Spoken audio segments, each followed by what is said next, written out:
Bonjour, notre intervention intitulée aujourd'hui est la charité et la confiance.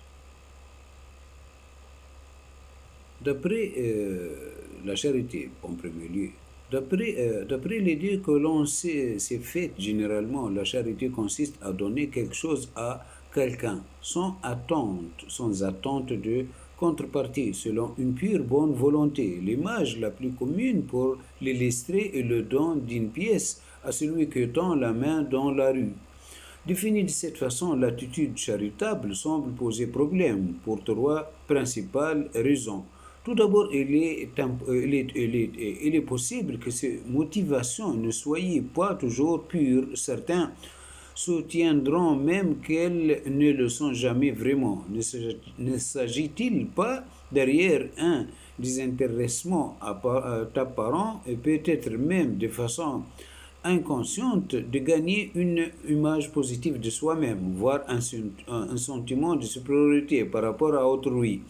Ensuite, étant en lien avec le point précédent, on peut craindre que celui qui bénéficie de la charité ne soit traité de façon profondément humiliante dans la mesure où il se trouve à la merci du bon vouloir des autres. Sa situation n'implique-t-elle pas une forme de servilité incompatible avec sa dignité de personne humaine? Enfin, quand bien même ces deux écueils seraient évitables, il n'en restait pas moins que la satisfaction de certains de nos besoins essentiels dépendrait du libre arbitre des autres, serait ainsi rendu aléatoire, inégal selon les individus et selon les circonstances, ce qui serait profondément injuste. Telle est précisément la conclusion qui s'impose. Si la charité n'est effectivement que cela, elle est au mieux un substitut imparfait de la justice. L'idéal serait qu'elle soit remplacée toujours et partout par celle-ci et que la satisfaction de nos besoins soit un droit défini et assuré par les institutions publiques plutôt qu'une simple possibilité soumise aux allusions de volontés individuelles. Mais est-ce possible et est-ce même souhaitable? La question se pose. S'il est vrai que tous nos besoins ne relèvent pas de ce qui peut être revendiqué comme un droit, elle se pose encore plus. S'il est vrai que nos besoins introduisibles en droit ne sont pas le moins important, mais figurent au contraire parmi les plus essentiels. Est-ce est le cas? C'est de ce point que dépend, semble-t-il, le jugement qu'il convient d'avoir à propos de la charité, afin que ce jugement soit précisément le plus juste possible.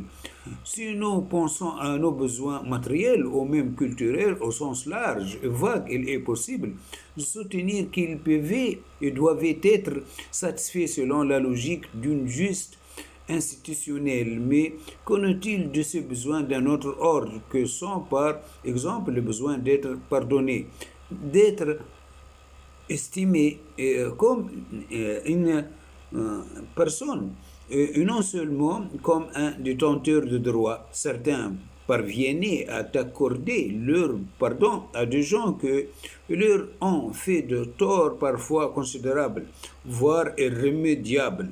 D'autres, par exemple, consacraient volontairement leur temps et leur énergie à visiter des détenus en prison afin de leur apporter réconfort, chaleur humaine, espoir, sous diverses formes.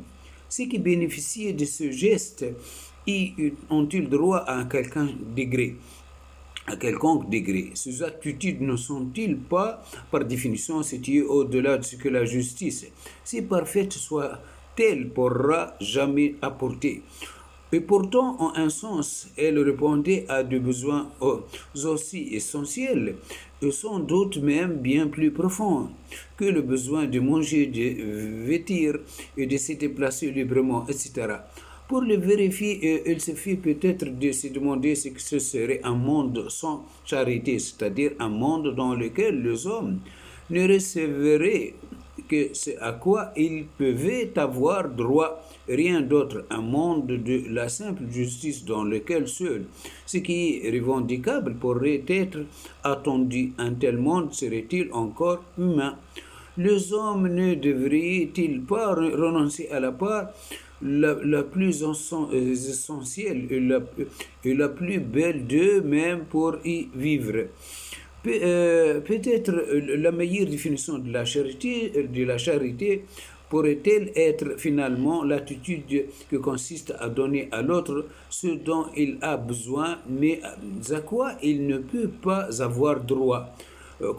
Considérée ainsi, ne serait-elle pas tout à la fois irremplaçable par la justice, exempte de la recherche d'un intérêt caché pour celui qui l'effectuait et dépourvue d'humiliation pour celui qu'on finisse?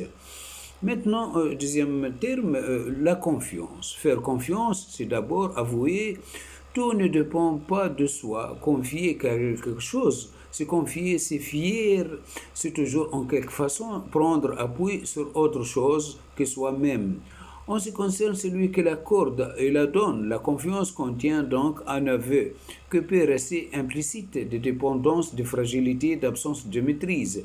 Cette reconnaissance de non-maîtrise équivaut-elle à un aveu d'infériorité, à une soumission, à une certaine négation de sa propre liberté? Faire confiance, n'est-ce pas une manière de s'incliner? Pour y avoir plus clair sur ce point, il faut sans doute se tourner vers le destinataire de la confiance et s'interroger sur sa nature. À quel genre d'être la confiance s'adresse-t-elle? Avançant cette proposition, on ne peut parler vraiment de confiance que si l'être auquel on s'adresse a la capacité de décider de son comportement, de ses paroles, de ses actes. Il peut mentir, trahir, se donner une apparence qui travestit ses véritables intentions. Il peut aussi ne pas le faire et le choix de l'une ou l'autre de ces deux attitudes ne dépend que de lui. La confiance serait ainsi tout à la fois croyance en la droiture de l'autre et prière adressée à l'autre de conserver cette droiture qu'il est toujours en son pouvoir d'abandonner.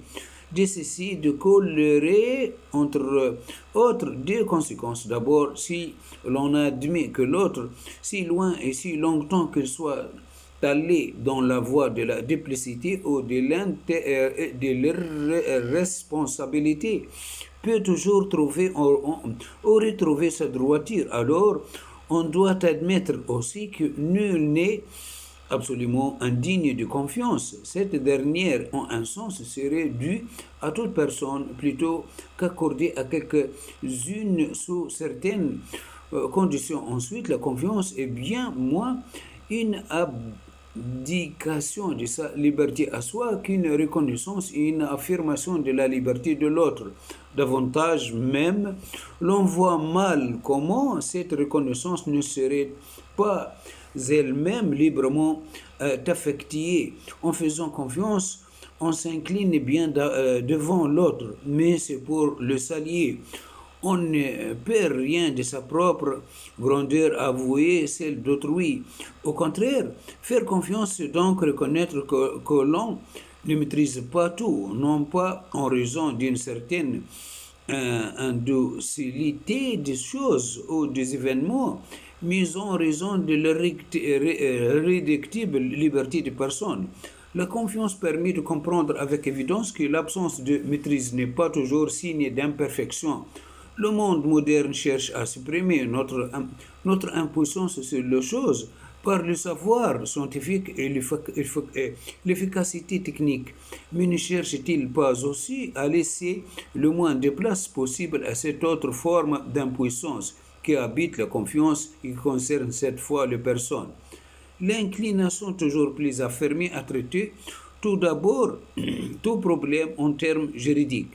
L'inflation de rapports contractuels qui amortissait le risque en ménageant la possibilité d'un recours à des institutions n'en sont-elles pas des signes parmi d'autres? C'est une méfiance profonde qui semble former aujourd'hui à bien des égards la toile de fond des relations entre les hommes.